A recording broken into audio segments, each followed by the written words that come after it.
وَكُلًّا وَعَدَ اللَّهُ الْحُسْنَى صدق الله العظيم وبلغنا رسوله النبي الكريم ونحن على ذلك لمن الشاهدين والشاكرين والحمد لله رب العالمين۔ حاضرین محترم، آقا کریم علیہ الصلوۃ والسلام کی بارگاہ عالیہ میں عاجزانہ درود و سلام کا تحفہ پیش کیجیے۔ اللہم صلی علی سیدنا محمد وعلی آل سیدنا محمد وصحاب سیدنا محمد وبارک وسلم وصلی علیہ۔ حاضرین محترم، خالق کائنات جل وعلا نے اپنی لاریب کتاب میں ارشاد فرمایا وَكُلًّا وَعَدَ اللَّهُ الْحُسْنَى، اللہ نے ہر کسی کے ساتھ بھلائی کا ارادہ کر لیا۔ علماء فرماتے ہیں اس آیت مقدسہ سے مراد آقا کریم علیہ السلام کے صحابہ کی ذوات سدودہ ہیں، یعنی آپ کی جتنے بھی صحابہ ہیں سارے شانوں والے، اللہ کریم جل وعلا نے سب کے ساتھ یہ ارادہ کر لیا کہ میں نے ان سب کے ساتھ بھلائی کرنی ہے، اور بھلائی کا کم سے کم درجہ یہ ہے کہ اللہ نے سب کو بخش دینا ہے۔ اللہ ان سے راضی ہو گیا، رضی اللہ عنہ ورضوا عنہ ذالک لمن خشی ربہ، اللہ ان سے راضی ہو گیا اور یہ اللہ سے راضی ہو گئے، اس لیے کہ یہ اللہ کی خشیت رکھتے تھے، اللہ سے ڈرنے والے تھے۔ یوں تو سارے صحابہ شانوں والے ہیں، میرے کریم آقا علیہ السلام کے افضل ترین صحابہ میں سب سے جو افضل ہے سیدنا ابو بکر صدیق رضی اللہ تعالیٰ عنہ، پھر عمر بن خطاب، پھر عثمان غنی رضی اللہ تعالیٰ عنہ، پھر مولا علی شیر خدا رضی اللہ تعالیٰ عنہ۔ یہ چار اولو العزم صحابہ ہیں جن کا بہت بڑا مرتبہ ہے، شان ہے، اور یہ عشرہ مبشرہ میں شامل ہیں۔ اللہ جل شانہ کے پیارے نبی صلی اللہ علیہ وسلم نے 10 ایسے صحابہ ہیں جن کو ڈائریکٹ جنتی ہونے کا سرٹیفکیٹ دیا۔ یوں تو سارے صحابہ کے حوالے سے جنت کا تذکرہ ہوتا رہا، لیکن خصوصاً جن کا نام لے لے کے کہا کہ انت فی الجنہ، انت فی الجنہ، انت فی الجنہ، یہ 10 صحابہ جن کو عشرہ مبشرہ بھی کہتے ہیں۔ تو بہرحال آقا کریم علیہ السلام کے ان صحابہ میں سے حضرت ابو ہریرہ رضی اللہ تعالیٰ عنہ، آج میں ان کا ذکر خیر کرنا چاہوں گا۔ وہ آقا کریم علیہ السلام کی بارگاہ میں اس حالت میں آیا کرتے تھے کہ آپ نے ایک چھوٹی سی بلی پال رکھی تھی، اس کو ہمیشہ اپنے بازو پہ بٹھا کے لے کے آتے، بلی سے پیار کرتے۔ آقا کریم علیہ السلام کو ان کی یہ ادا اتنی پسند آئی کہ آقا کریم علیہ السلام نے فرمایا یا ابا ہریرہ، اے ابو ہریرہ، اے بلی والے۔ تو ویسے تو ابو یا ابا باپ کے لیے استعمال ہوتا ہے، لیکن چونکہ بلی کا باپ ہونا یہ فطرت کے خلاف ہے، تو علماء نے فرمایا کہ یہاں پہ نسبت زوی کی ہے، یعنی اے بلی والے، زویل کہتے ہیں کہ اس کے ساتھ جس کی نسبت ہو جائے، اے بلی والے۔ تو لہٰذا یہاں پہ ابا یا ابو سے ہم مراد لیں گے کہ وہ نسبت ہے ان کو اس بلی کے ساتھ جن سے وہ پیار کرتے تھے۔ تو آقا کریم علیہ السلام نے جب یہ پکارا، اس دن کے بعد سیدنا ابو ہریرہ رضی اللہ تعالیٰ عنہ کے نام کو کسی نے نہیں جانا۔ اگر کوئی عبد الشمس کہہ کے پکارتا، ابو ہریرہ کلام ہی نہیں کرتے تھے۔ عبد الرحمن کہہ کے بلاتا، سیدنا ابو ہریرہ رضی اللہ تعالیٰ عنہ کلام نہیں کرتے تھے، کہتے اب آج کے بعد میرا نام ابو ہریرہ ہے، سرکار نے رکھ دیا، بس وہی نام ہے۔ سارے نام اپنی جگہ، لیکن جو میرے کریم آقا علیہ السلام نے میرا نام رکھا ہے میرے لیے وہی کافی ہے۔ تو آج بھی دنیا ابو ہریرہ کو ابو ہریرہ کہہ کے یاد کرتی ہے، کسی کے گمان میں بھی نہیں کہ آپ کا ایک نام عبد الشمس ہے، دوسرا نام آپ کا عبد الرحمن ہے۔ بہرحال پیارے صحابی ہیں، میرے کریم آقا علیہ السلام کے ساتھ آپ جوانی میں ہی نسبت کر لیتے ہیں۔ آقا کریم علیہ السلام کی بارگاہ میں جب حاضر ہوئے، باپ کا سایہ سر سے اٹھ گیا تھا، امی جان موجود تھیں، امی کی خدمت میں لگے رہتے تھے، اور غربت کا عالم تھا، حالات یہ تھے کہ آپ کو کھانے کے لیے بھی کچھ نہیں ملتا تھا، اور پوزیشن یہ تھی کئی دن تک فاقے کاٹتے۔ اللہ کے نبی صلی اللہ علیہ وسلم کی بارگاہ میں جب آئے تو یہاں تک کہ اصحاب صفہ میں شامل ہو گئے۔ حالت یہ تھی کہ کئی دن تک بھوکے اور پیاسے رہتے مگر کبھی شکوہ نہ کرتے۔ بڑا مشہور واقعہ ہے کہ ایک مرتبہ بھوک نے اتنا ستایا کہ مسجد کے باہر آ کے کھڑے ہو گئے۔ سیدنا ابو بکر صدیق رضی اللہ تعالیٰ عنہ کا گزر ہوا، آپ نے کوئی قرآن کریم کی آیت پوچھی کہ حضور اس کا مطلب بتائیں، آواز بڑی نقاہت والی تھی، کمزوری والی تھی۔ مطلب یہ تھا کہ سیدنا ابو بکر صدیق رضی اللہ تعالیٰ عنہ لہجے سے پہچان جائیں گے کہ ان کو بھوک لگی ہوئی ہے، مگر ابو بکر صدیق رضی اللہ تعالیٰ عنہ آیت کا مطلب بتا کے گزر گئے۔ پھر عمر بن خطاب آئے، ان کے ساتھ بھی یہی معاملہ ہوا، وہ بھی آیت کا مطلب بتا کے گزر گئے۔ آخر آقا کریم علیہ السلام تشریف لے آئے۔ مالک کائنات ہیں، سارے صحابہ کے والی ہیں، آقا کریم علیہ السلام تشریف لاتے ہیں، فرماتے ہیں ابو ہریرہ لگتا ہے بھوک لگی ہوئی ہے۔ میرے کریم آقا علیہ السلام من کی جانتے ہیں، دل کی جانتے ہیں۔ کاشانہ اقدس میں تھے، ابو ہریرہ کی بھوک کا احساس ہوا، باہر نکلے، پوچھا ابو ہریرہ تکلیف زیادہ محسوس کر رہے ہو؟ عرض کی حضور واقعی پیاس نے بڑا تنگ کیا ہے اور بھوک نے بڑا تنگ کیا ہے۔ یقیناً پیاس تو پانی سے بھی بجھ جاتی ہے، وہاں تو پانی بھی ادھار لے کے پیا جاتا تھا۔ عثمان غنی رضی اللہ تعالیٰ عنہ نے جو کنواں لے کے وقف کیا تھا وہ بیر روما تھا، ایک یہودی کنویں کا پانی بیچا کرتا تھا، لیکن سچی بات ہے دور دراز سے چشموں سے پانی بھر کے لاتے، قریب ترین کنواں وہی تھا۔ تو حالات یہ تھے کہ پینے کے لیے پانی بھی آسانی سے میسر نہیں تھا، مگر صحابہ رضوان اللہ علیہم اجمعین نے بہت ہی پیارے انداز میں زندگی بسر کی۔ آقا کریم علیہ السلام ابو ہریرہ رضی اللہ تعالیٰ عنہ کو اپنے کاشانہ اقدس میں لے جاتے ہیں، گھر والوں سے پوچھتے ہیں کچھ ہے؟ کہنے لگے حضور ایک پیالہ دودھ کا ہے، ہم سایوں کی طرف سے آیا ہے۔ تو میرے کریم آقا علیہ السلام فرماتے ہیں ابو ہریرہ صحابہ صفہ کو بلا کے لاؤ۔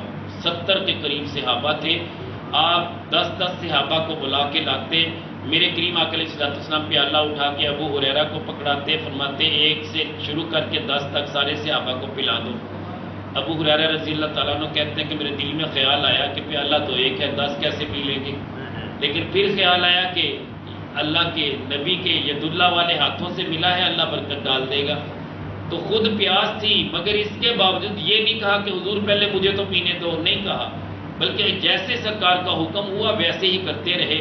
10 کو پلایا، پھر اور 10 آئے، پھر اور 10 آئے، فرماتے ہیں اللہ کی قسم 70 صحابہ کو میں نے اپنے ہاتھوں سے دودھ پلایا۔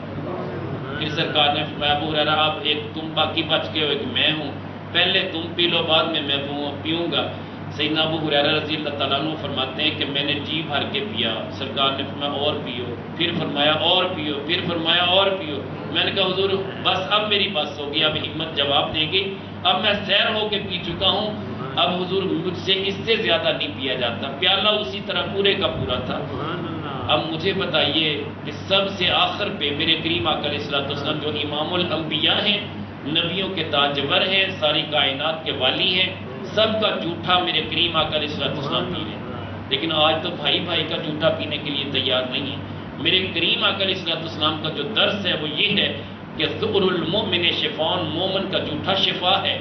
آج تو ہم جراثیموں کی بات کرتے ہیں، یقیناً جراثیم ہوتے ہیں، لیکن جراثیم ان کی زبانوں پہ ہوتے ہیں جو غافل لوگ ہوتے ہیں۔ جو اللہ والے ہوتے ہیں وہ تو دم کر دیں، پھونک لگا دیں تو اللہ ان میں روح پیدا کر دیتا ہے، زندگی پیدا کر دیتا ہے نا۔ وہ جب فنفخت فیہ من روحی کا واقعہ قرآن کریم میں تذکرہ موجود ہے، اپنے رب کائنات جل وعلا کا جب حکم ہوا تو آدم علیہ السلام میں بھی جو روح پھونکی وہ بھی تو ایک پھونک ہی تھی نا۔ اور حضرت جبریل امین علیہ السلام نے حضرت مریم علیہ السلام ان کے بدن میں بھی آپ نے پھونک ہی تو ماری تھی، اللہ نے عیسیٰ علیہ السلام کو پیدا کر دیا۔ یہ نسبتیں ہیں، تو پھونک کا بڑا اثر ہے۔ تو بات یہ ہے کہ کسی کی پھونک ایسی ہے کہ جراثیم پھیلاتی ہے، کسی کی پھونک ایسی ہے کہ اگر کسی پہ پھونک لگ جائے تو اس کی زندگی کی کایا پلٹ جاتی ہے۔ سیدنا ابو ہریرہ رضی اللہ تعالیٰ عنہ فرماتے ہیں ایک دن ایسا بھی آیا کہ کھانے کے لیے کچھ نہیں تھا، اکثر و بیشتر ایسا ہوتا، بیچارے پریشان ہیں، کئی دنوں سے چند کھجوروں پہ گزارا ہو رہا ہے، پانی پی لیتے ہیں، کھجوریں کوئی نہ کوئی اہل قریش میں سے لا کے رکھ دیتا، کبھی ابو طلحہ اپنے باغ کی کھجوریں لے آتے، خوشے لٹکا دیتے۔ صحابہ اتنے قناعت پسند تھے، اصحاب صفہ اٹھتے بھوک بہت ستاتی، 1 یا 2 کھجوریں اس گچھے سے توڑتے، کھا کے پانی پی لیتے، پھر سارا دن اسی پہ گزارتے۔ یہ لالچ نہیں تھا کہ سارے کا سارا گچھا میں کھا لوں۔ آج ہمارے پاس کوئی چیز آ جائے، سگا بھائی پاس بیٹھا کوئی صلح مارنے کے لیے تیار نہیں ہے، مگر صحابہ ایک دوسرے پہ اثار کا جذبہ رکھتے تھے۔ تو آقا کریم علیہ السلام کے صحابہ کا یہ معمول تھا کہ جن کے گھر میں اللہ نے وافر مقدار میں دیا ہوتا تھا وہ کھانا صحابہ صفہ کے لیے بھیج دیا کرتے تھے، کسی نہ کسی گھر سے کھانا آ جاتا، کبھی صحابہ تقسیم کر دیے جاتے، 5 کوئی لے کے جا رہا ہے، 5 کوئی لے کے جا رہا ہے، 2 کوئی لے کے جا رہا ہے، 1 کسی کو لے کے جا رہا ہے، لیکن کبھی کبھی کھانا گھروں سے بھی اہل قریش کی طرف سے آتا۔ تو ایک دن ایسا ہوا سیدنا ابو ہریرہ رضی اللہ تعالیٰ عنہ رفع حاجت کے لیے تشریف لے گئے، وضو کرنے کے بعد واپس جب آئے تو اتنے میں سب کھانا کھا چکے تھے۔ آپ پوچھتے ہیں کہ آج کھانا کس طرف سے آیا تھا؟ کہنے لگے آج عمر بن خطاب رضی اللہ تعالیٰ عنہ کے گھر سے کھانا آیا تھا۔ اب کھانا تو ختم ہو چکا تھا، ان کے لیے کسی نے رکھا نہیں تھا۔ ذہن میں یہ تھا کہ شاید ابو ہریرہ کہیں چلے گئے، ممکن ہے کل آئیں گے۔ اب کھانا موجود نہیں۔ سیدنا ابو ہریرہ رضی اللہ تعالیٰ عنہ حضرت عمر پاک کی بارگاہ میں حاضر ہوتے ہیں، عرض کرتے ہیں حضور مجھے کچھ قرآن تو پڑھا دیں۔ آپ قرآن کریم کی کچھ آیات پڑھاتے ہیں، لیکن ذہن میں یہ تھا کہ جب میں کمزور آواز سے پڑھوں گا نا تو یہ مجھے کھانے کا ضرور پوچھ لیں گے، لیکن نہیں پوچھا۔ اللہ کی حکمت تھی۔ بعض اوقات نگاہ فراست رکھنے والے بھی اللہ کے حکم سے ان کے آنکھوں پہ بھی اللہ پردہ ڈال دیتا ہے۔ یہ تو مرضی ہے رب کی، جس وقت چاہے اسے نگاہ فراست سے ہمکنار کر دے، جس وقت چاہے اس پہ پردہ ڈال دے، اس میں حکمت ہوتی ہے۔ اور حکمت کیا تھی؟ آپ بڑے دل برداشتہ ہو کے واپس آئے، کہنے لگے کہ عمر پاک نے بھی نہیں پوچھا، چلے کم از کم مجھے کچھ نہ کچھ تو کھلا دیتے۔ اللہ نے ان کو دیا ہے، سب کو کھلاتے ہیں، صحابہ صفہ کو سب کو کھانا کھلایا۔ میں تو اس غرض سے آج آیا تھا، لیکن انہوں نے احساس ہی نہیں کیا۔ اب دل میں سوچتے ہوئے جا رہے ہیں، اتنے میں کریم آقا علیہ الصلوۃ والسلام کا شانہ اقدس سے باہر آ جاتا۔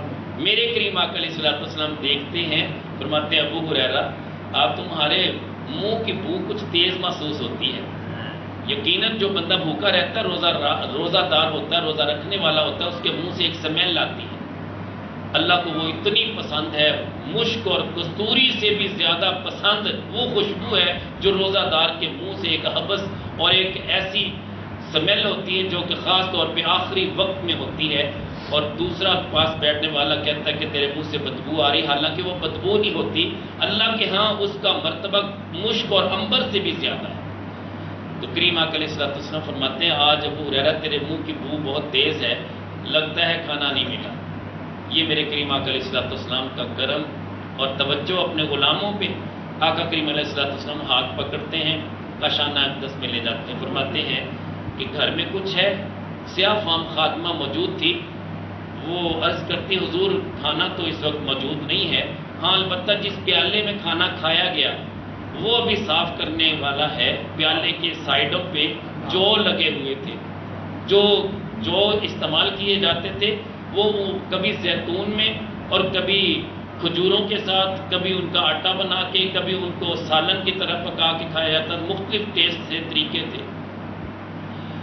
تو وہ پیالہ لا کے پیش کر دیتی۔ اب میرے کریم آقا علیہ الصلوۃ والسلام دیکھتے ہیں کہ پیالے کے صرف دائروں پہ ارد گرد تھوڑے تھوڑے جو لگے ہوئے، بس۔ فرماتے ہیں کہ ابو ہریرہ یہ پیالہ تمہارے لیے ہے، تم اکیلے نہیں کھانا ہے۔ کہنے لگے میرے دل میں خیال آیا کہ اس پہ ہے تو کچھ بھی نہیں، صرف کناروں سے کچھ جو لگے ہوئے ہیں، لیکن سرکار مدینہ صلی اللہ علیہ وسلم فرماتے ہیں یہ تمہارے اکیلے کے لیے ہے، یہ تو میرا کچھ بھی نہیں بنے گا۔ بھوک کتنی لگی ہوئی تھی۔ فرماتے ہیں کہ میں نے پیالہ اپنے ہاتھوں میں پکڑا، میں نے کھانے شروع کیے، میں کھاتا جاتا، جو خود بخود پیدا ہوتے جاتے، یہاں تک کہ میں سیر ہو کے کھا گیا، مگر پیالہ ختم نہ ہوا، جو اسی طرح دوبارہ اسی طرح اس پیالے میں نمایاں نظر آنے لگا۔ تو میں نے کہا یا رسول اللہ یہ تو مجھ سے ختم ہی نہیں ہو پاتے۔ فرمایا کہ ابو ہریرہ یہ پھر اللہ نے مجھے برکتیں دی ہیں، یہ جنتی کھانے اللہ عطا کر دیتا ہے دنیا میں۔ بظاہر تو دیکھنے کو وہی پیالہ تھا، دنیا کے وہی جو تھے، مگر اللہ اس میں جنت کے جو بھیجتا رہا، اور وہ کیفیت یہ تھی کہ اتنے لذیذ اور مزیدار تھے۔ حضرت ابو ہریرہ فرماتے اس سے پہلے کبھی اتنا لذیذ کھانا میں نے نہیں کھایا۔ اکثر کیفیت یہ ہوتی، آپ فرماتے ہیں کہ میں کبھی کبھی اپنے پیٹ پہ 2 پتھر باندھ لیتا، مجھ سے چلا نہیں جاتا تھا، یہ کیفیت تھی، چونکہ ہر وقت اصحاب صفہ میں بیٹھے رہا کرتے، 70 سے لے کے 300 تک اصحاب صفہ کی تعداد ہوا کرتی تھی۔ فرماتے ہیں کبھی ایسا بھی ہوتا ممبر سے لے کے حجرہ عائشہ صدیقہ رضی اللہ تعالیٰ عنہ جو میرے کریم آقا علیہ السلام کا شانہ اقدس ہے، فرماتی اس کے درمیان میں اپنے آپ کو لٹا دیتا کہ کبھی تو سرکار پوچھیں گے نا، در مصطفیٰ پہ لٹایا ہوا ہے، بھوک بھی تنگ کر رہی ہے، کیفیت بھی عجیب ہے۔ تو بعض اوقات لوگ گزرتے، وہ مجھے مجنوں سمجھ کے میرے سینے پہ چڑھ بیٹھتے اور میرے سانس کو چلانے کے لیے پمپ کرتے اور کوشش کرتے کہ چلیں یہ بے ہوش ہوا پڑا ہے، اس بیچارے کو ہوش میں لائیں۔ ابو ہریرہ فرماتے میں آنکھیں کھولتا کہتا یار مجھے کچھ نہیں ہوا، میں ہوش میں ہوں، مگر نکاحت اور کمزوری اور بھوک نے مجھے ایسا کر دیا کہ تمہیں میں دیوانہ محسوس ہو رہا ہوں۔ یہ کیفیتیں تھی یار۔ آج تو ہم صبح سے لے کے شام تک پتہ نہیں کتنا کھاتے ہیں، پھر بھی کہتے ہیں یہ مہنگائی نے تنگ کر دیا، بھوکے مر رہے۔ نہیں یار، ہم بھوکے نہیں مر رہے۔ صحابہ کی اس زندگی کا مطالعہ کریں کہ 2 کھجوروں پہ گزارا۔ سیدنا ابو ہریرہ رضی اللہ تعالیٰ عنہ فرماتے ہیں میرے پاس 15 کھجوریں تھیں، تو گھر والوں سے میں نے کہا کہ میں نے روزے رکھنے ہیں، اب صورتحال یہ کہ 15 کھجوریں میرے لیے یہ 2 روزوں کے لیے کافی ہے۔ فرماتے ہیں 5 کھجوروں سے میں نے سحری کی، 5 سے افطاری کی، اگلے دن کی سحری پھر 5 کھجوروں سے کی، 15 کھجوروں سے 2 روزے رکھے، ساتھ صرف پانی پیا، کوئی جو کی روٹی نہیں، کوئی بڑے بڑے نان شبینہ نہیں، کچھ بھی نہیں۔ یہ ان کی زندگی تھی، اور کیفیت یہ تھی کہ آپ ہمیشہ روزے سے رہتے۔ کبھی آپ تشریف لے جاتے بازار، واپس آتے گھر والوں سے پوچھتے کہ گھر میں کچھ ہے، اگر گھر والے کہتے کہ اس وقت کچھ بھی نہیں ہے، کہتے چلو کوئی بات نہیں میں آج روزے سے ہوں، اسی وقت نیت کر لیتے روزے کی، سارا دن روزے سے گزرتا۔ آپ فرماتے ہیں کہ اللہ بھلا کرے غزوان کی بیٹی کا، جس کا میں نوکر تھا، خادم تھا۔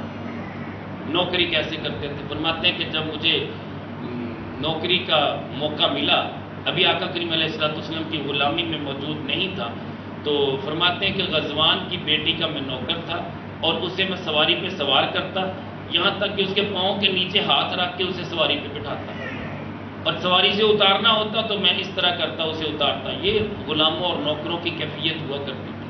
وہ ایک اچھی خوبرو خاتون تھی، لیکن یہ ڈیوٹی دے رہے ہیں، کبھی اس کے لیے کھانا تیار کر رہے ہیں۔ فرماتے اس نوکری کے بدلے صرف مجھے کھانا ملتا تھا، یہ دور بھی تھا، صرف کھانے کے حوالے سے میں اس کی نوکری کرتا تھا۔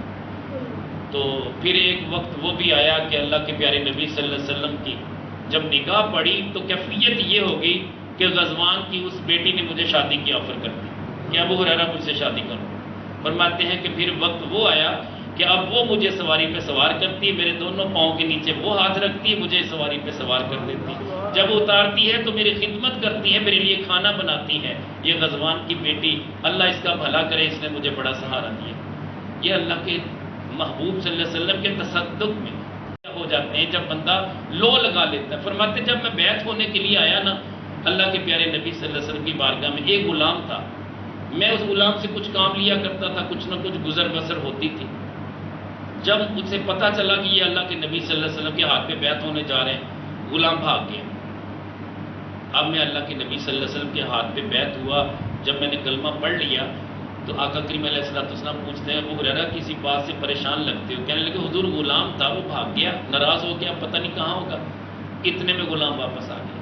میرے کریم آقا علیہ السلام فرماتے ہیں ابو ہریرہ غلاموں کو ساتھ رکھنا چاہتے ہو؟ یہ غلام واپس آ گیا، میرے پاس آنے کی وجہ سے غلام بھاگا تھا نا، یہ ہم نے بلا دیا، یہ آپ کا غلام۔ عرض کی حضور اب میں اس غلام کو کیا کروں گا؟ میں نے آزاد کر دیا اللہ کی رضا کے لیے۔ تو یہ ہے مسلم بن حبان کہتے ہیں کہ میں نے اپنا ایک غلام پھر ان کے سپرد کر دیا کہ ابو ہریرہ کی خدمت پہ لگے رہنا۔ ابو ہریرہ رضی اللہ تعالیٰ عنہ فرماتے میں نے کبھی اس سے خدمت نہیں لی تھی، بھوک برداشت کر لیتا تھا، دستے سوال کبھی کسی کے سامنے دراز نہیں کیے، یہ کیفیتیں تھیں۔ سیدنا ابو ہریرہ رضی اللہ تعالیٰ عنہ میرے کریم آقا علیہ السلام کے ننھے شہزادوں نواسوں کا بڑا پیار کرتے تھے۔ کبھی ننھے شہزادے تشریف لاتے تو کریم آقا علیہ السلام کے ان شہزادوں کا احترام اس طرح کرتے، امامہ کھولتے، ان کے نالین پاک کو اپنی دستار سے صاف کرتے، ان کے پاؤں کو، ان کے گرد کو صاف کرتے، شہزادوں کو اپنے کاندھوں پہ سوار کر کے دولے دیا کرتے تھے۔ یہ کیفیتیں تھیں۔ جیسے سرکار مدینہ صلی اللہ علیہ وسلم شہزادوں سے پیار کرتے، صحابہ بھی اسی طرح پیار کرتے تھے، سیدنا ابو ہریرہ رضی اللہ تعالیٰ عنہ بھی اسی طرح پیار کرتے تھے۔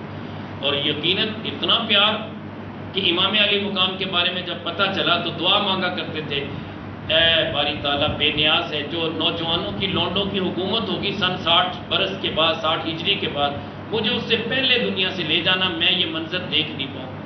اللہ نے یہ ان کی بات بھی پوری کر دی۔ سیدنا ابو ہریرہ رضی اللہ تعالیٰ عنہ آپ فرماتے کہ ایک بار ایسا بھی ہوا کہ میں قافلے میں تھا، جب میں قافلے میں تھا اور بھی لوگ ساتھی شامل تھے تو ایک جگہ پہ پڑاؤ ڈالا، سارے کھانا بنانے میں مصروف ہو گئے۔ فرماتے کہ میں نوافل میں مشغول ہو گئے، اب میں نوافل پڑھ رہا ہوں، کسی نے آ کے مجھے کہا کہ ابو ہریرہ کھانا تیار ہو گیا، تم بھی کھا لو۔ کہنے لگے میں نے اسے جواب دیا اب مجھے نماز میں چاشنی اتنی مل رہی تھی، نوافل میں سجدوں میں اتنا مزہ آ رہا تھا، میرا دل ہی نہیں چاہ رہا تھا کہ میں ابھی چلا جاؤں، دل کرتا تھا اور میں ابھی پڑھ لوں۔ یہ جذبے تھے، یہ کیفیتیں تھیں۔ فرماتے میں نے اسے کہہ دیا میں روزے سے ہوں، جاؤ تم کھانا کھا لو۔ اب سارے قافلے والے بیٹھ کے کھانا کھا رہے، جب اس بندے نے جا کے کہہ دیا کہ ابو ہریرہ کا تو روزہ ہے، ادھر تھوڑی دیر ہوئی، نماز سے فارغ ہوئے، تسلی ہو گئی. فرماتے ہیں کہ پھر میں جا کے جب بیٹھا کھانے پہ تو مجھے گھور کے دیکھنے لگا کہ عجیب بات ہے، ابو ہریرہ ابھی کہہ رہے تھے میں روزے سے ہوں، اتنا بڑا جھوٹ، اور ابھی آ کے کھانا کھا رہے ہیں. تو وہ گھور کے دیکھنے لگا. سیدنا ابو ہریرہ رضی اللہ تعالیٰ نے فرماتے ہیں کہ کیوں گھور کے دیکھ رہے ہو؟ کہنے لگے حضور اتنا بڑا جھوٹ آپ بول لیتے ہیں. مجھے آپ نے کہا میں روزے سے ہوں، اگر روزے سے ہے تو پھر یہ کھانا کیسے کھا رہے ہیں؟ میں اللہ کی قسم میں روزے سے ہوں. اب کھانا بھی کھا رہا ہے بندہ اور وہ کہہ رہا ہے کہ میں روزے سے ہوں. مجھے بتائیے کہ عقل مانے گی اس بات کو؟ پریشانی تو ہوئی نا. سارے حیران کہ حضور ہمیں اس لاجک کی سمجھ نہیں آئی، کون سا منطق ہے، یہ کیسا روزہ ہے کہ آپ کھانا بھی کھا رہے ہیں؟ فرماتے ہیں اللہ کی قسم میں روزے سے ہوں. یقین کامل کتنا تھا. فرماتے ہیں کہ اللہ کی قسم میں نے اللہ کے نبی صلی اللہ علیہ وسلم سے سنا جو مہینے میں صرف 3 روزے رکھ لے وہ پورا مہینہ روزے سے رہتا ہے. میں نے 3 روزے شروع میں رکھ لیے تھے، اب پورا مہینہ میں روزے سے ہوں. میں کھاتا بھی ہوں، میں پیتا بھی ہوں، مگر روزے کا اجر پاتا ہوں.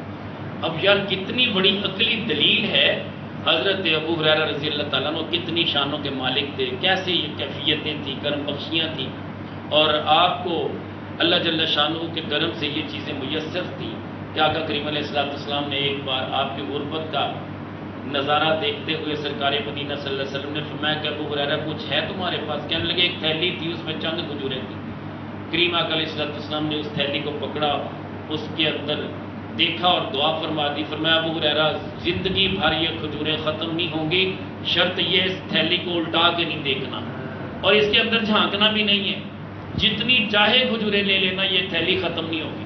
فرماتے کہ پھر میں نے ہمیشہ وہ تھیلی اپنے پاس رکھی اور جب بھی مجھے کھجوروں کی ضرورت پڑتی، بھوک ستاتی، میں تھیلی کھولتا، نکال کے کھا لیتا، ساتھیوں کو بھی کھلاتا. چھوٹی سی تھیلی تھی لیکن اتنی کھجوریں منوں ٹنوں کے حساب سے. میں نے لوگوں کے قرض بھی ادا کیے، جس پہ قرض ہوتا وہ مجھے کہتا میں مقروض ہوں. فرماتے کہ ابو ہریرہ کے پاس چلے جاؤ، ان کے پاس کھجوریں بڑی ہیں. چھوٹی سی تھیلی، منہ کھولتے اس کا قرض اتار دیتے، جس کی جتنی کھجوریں ہوتی ہیں نکال کے دیتے جاتے، یہاں تک کہ اس کا قرض بھی اتر جاتا. جو صحابہ بھوکے ہوا کرتے تھے ان کو کھلایا کرتے تھے، جن کے پاس کھانے کے لیے کچھ نہیں ہوتا تھا اپنی تھیلی نکالتے سب کو بانٹتے. یہاں تک کہ اللہ کے پیارے نبی صلی اللہ علیہ وسلم کی حیات طیبہ کے بعد سیدنا ابو بکر صدیق رضی اللہ تعالیٰ عنہ کا دور خلافت آیا. 2-2.5 سال تقریباً یہ خلافت آپ کی. تھیلی آپ کے پاس ہے، جب بھی جاتے تھیلی پیچھے باندھی کمر پہ، اتنی حفاظت کرتے. سرکار مدینہ صلی اللہ علیہ وسلم نے فرمایا ابو ہریرہ اس کی حفاظت تو نے خود کرنی ہے، یہ گم ہوگی دوبارہ نہیں ملے گی. حضرت عمر بن خطاب کا دور آیا، تقریباً 10-12-13 سال کا دور، تو اتنے عرصے میں وہ تھیلی آپ کے پاس رہی. پھر حضرت عثمان غنی رضی اللہ تعالیٰ عنہ کا دور آیا، جب بلوائیوں کا معاملہ ہوا اور اس وقت ایسی ایک بھگدڑ مچی کیفیت تھی. فرماتے اس دن مجھ سے وہ تھیلی گم ہوئی. اس دن کے بعد میں بڑا پریشان ہوا کہ میرے کریم مصطفیٰ صلی اللہ علیہ وسلم نے یہ تھیلی عطا کی تھی، آج مجھ سے کوئی چھین کے لے گیا، کیسے ہوئی، گم ہوئی، کیسے گر پڑی، اللہ جانے. فرماتے کہ جب تک وہ تھیلی رہی مجھے کبھی بھوک نے تنگ نہیں کی. یہ کیفیت ہے. فرماتے کبھی کبھی میں پتھر 2 باندھا کرتا تھا، یہ کیفیت بھی ہوتی تھی. سیدنا ابو ہریرہ رضی اللہ تعالیٰ عنہ آپ کو گورنری کا عہدہ دیا گیا، بطور گورنر بنے. اللہ نے آپ کو اتنی ثروت دی، اتنا مال دیا، اتنا پیسہ دیا کہ آپ اتنی ہمت والے تھے. حالانکہ ذکر فکر والے بھی تھے، استغفار والے بھی تھے. 12,000 مرتبہ استغفار روزانہ کے طور پہ کیا کرتے تھے. آپ نے 1200 گرے لگا کے نا ایک دھاگا رکھا ہوا تھا، دھاگے پہ 1200 گرے لگائی ہوئی تھی. روزانہ جب تک وہ دھاگا اس کی ایک ایک گرہ پہ پڑھ نہیں لیتے تھے آپ سوتے نہیں تھے. اسی سے تسبیح ایجاد ہوئی ہے. حضرت ام سلمہ رضی اللہ تعالیٰ عنہ ان کا معمول یہ تھا گٹھلیاں کھجور کی رکھتی، ان کو پڑھتی جاتی. بی بی عائشہ صدیقہ رضی اللہ تعالیٰ عنہ نے بھی دھاگا رکھا ہوا تھا، اس پہ گرہ لگا کے رکھی تھی. آج کل تو تسبیحیں آ گئی لیکن پھر بھی ہمیں پڑھنی نصیب نہیں ہے. ورنہ یہ تسبیحیں اس دور سے چلی ہوئی ہیں. فرق صرف یہ کہ اس وقت دھاگے پہ گرہ لگاتے تھے اور ایک بار ہر گرہ پہ پڑھ لیتے، تعداد مکمل ہو جاتی. سیدنا ابو ہریرہ رضی اللہ تعالیٰ فرماتے ہیں کہ میں 12,000 مرتبہ اللہ کی بارگاہ میں توبہ کرتا ہوں. یار ہم تو 12 مرتبہ بھی نہیں کرتے، کتنے پیچھے ہیں.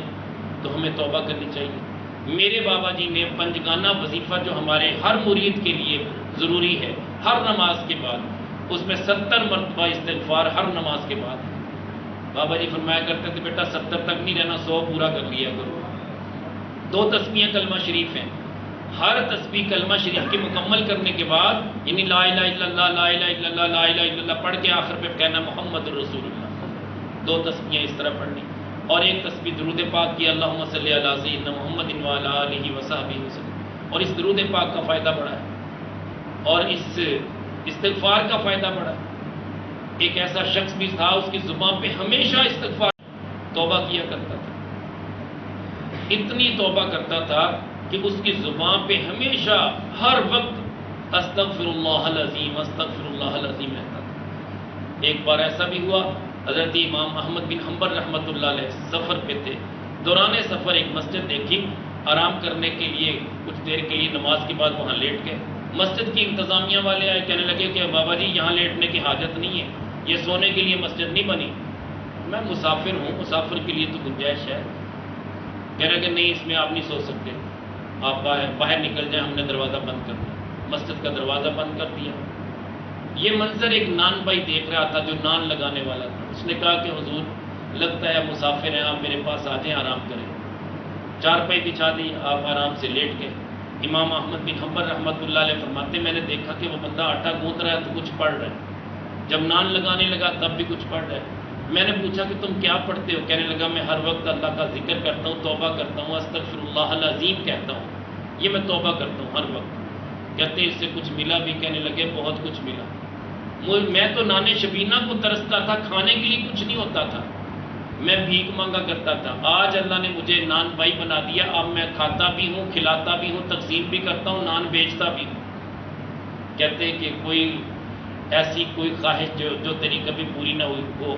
امام احمد بن حنبل رحمۃ اللہ علیہ نگاہ فراست رکھتے تھے، فرماتے ہیں کہ کوئی ایسی خواہش تو نہیں جو ابھی تک پوری نہ ہوئی ہو؟ کہنے لگے حضور ایک خواہش تو ہے جو ابھی تک پوری نہیں ہوئی، بس ایک ہی خواہش ہے، باقی ہر خواہش ہر تمنا میری پوری ہوئی ہے۔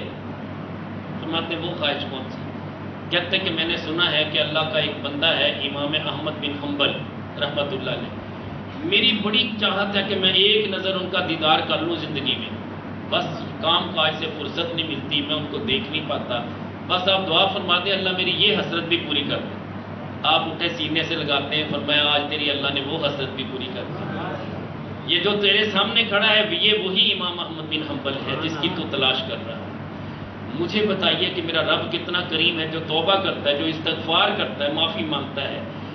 وقت کا امام احمد بن حنبل ہی کیوں نہ ہو، اللہ ایسی حکمت پیدا کرتا ہے، ایسا بہانہ بناتا ہے کہ وہ چل کے اس بندے کے پاس آتا ہے جو اللہ کی بارگاہ میں توبہ کرنے والا ہے۔ کتنا بڑا مرتبہ ہے توبہ کا، تو اللہ کو کتنا پسند ہے وہ بندہ جو توبہ کرتا ہے۔ تو بہرحال کہنے کا مطلب یہ کہ ابو ہریرہ رضی اللہ تعالیٰ استغفار بھی کرتے، ذکر بھی کرتے، عبادت گزار بھی تھے، ساری رات جاگ کے عبادت کرتے، دن کو روزے سے رکھتے ہیں، اکثر روزہ رکھا کرتے تھے۔ 3 روزے تو ڈیفینیٹ بات ہے جو ہر مہینے میں رکھتے۔ فرماتے کہ میں چاہتا ہوں کہ پورا مہینہ روزے سے رہوں، کھاتا بھی رہوں، پیتا بھی رہوں، مگر بھی رہوں۔ اور ایک دن کسی نے پوچھا کہ حضور آپ روزے رکھتے، اسٹیمنا کیسے بنا؟ فرمایا یار گرمیوں میں تھوڑی سی محسوس ہوتی ہے، سردیوں کے روزے تو ایسے جیسے ٹھنڈی کھیر ہوتی ہے، جیسے ٹھنڈی کھیر بندے کو مزیدار لگتی ہے، سردیوں میں روزے ٹھنڈے کھیر کی طرح مجھے تو اتنی خوشی ہوتی کہ میں سارا سال روزے سے رہتا ہوں، اتنا ان کا انداز تھا۔ بہرحال وہ حضرت ابو ہریرہ رضی اللہ تعالیٰ عنہ گورنر بنا دیے گئے، اب گورنر ہیں، بہت سارے لوگ آپ کو تحائف دے کے جاتے ہیں، کوئی آپ کے لیے گھوڑے لے کے آ رہا ہے کیونکہ اللہ کے نبی کے برگزیدہ صحابی ہیں، بڑا مرتبہ ہے ان کا، تابعین کا دور بھی ہے، تابعین بھی آپ کے لیے تحائف لے کے آتے ہیں کہ صحابی رسول کی زیارت کریں، گورنر ہیں اور اس کے لیے کچھ لے کے جائیں، بہت کچھ لے کے آئے، یہاں تک کہ آپ کے پاس استبل گھوڑوں کے بن گئے، بڑا مال و دولت اکٹھا ہو گیا، سیم و زر بھی اکٹھا ہو گیا۔ سیدنا عمر بن خطاب رضی اللہ تعالیٰ عنہ کو پتہ چلا، آپ نے فرمایا گورنر ہو، ابو ہریرہ مال اکٹھا کرنے کے لیے تو گورنر نہیں بنائے تھے۔ کہنے لگے کہ حضور یہ تو تحائف ہیں، اللہ کے نبی صلی اللہ علیہ وسلم کا فرمان ہے تحادو تحابو، ہدیہ پیش کرو اللہ محبت بڑھا دے گا، تو لوگ ہدیہ دیتے، میں نے کبھی کوئی ناجائز فیصلہ نہیں کیا، کبھی رشوت نہیں لی، یہ محبت اور پیار کے تحفے ہیں، وہ دے جاتے ہیں، میں کیسے انکار کروں؟ فرمایا نہیں یہ سارے بیت المال میں جمع کرا۔ یہ عمر بن خطاب رضی اللہ تعالیٰ عنہ کا عدل اور انصاف، آپ نے تو اپنے لختے جگر کو بھی کوڑے لگا لگا کے ایک سزا دی تھی کہ اس سے ایک غلطی سرزد ہوئی تھی، عدل اتنا قائم کرنے والے تھے۔ ابو ہریرہ رضی اللہ تعالیٰ عنہ فرماتے ہیں کہ ابو ہریرہ اگر تم یہ مال بیت المال میں جمع نہیں کراؤ گے میں تمہیں کوڑے لگاؤں گا۔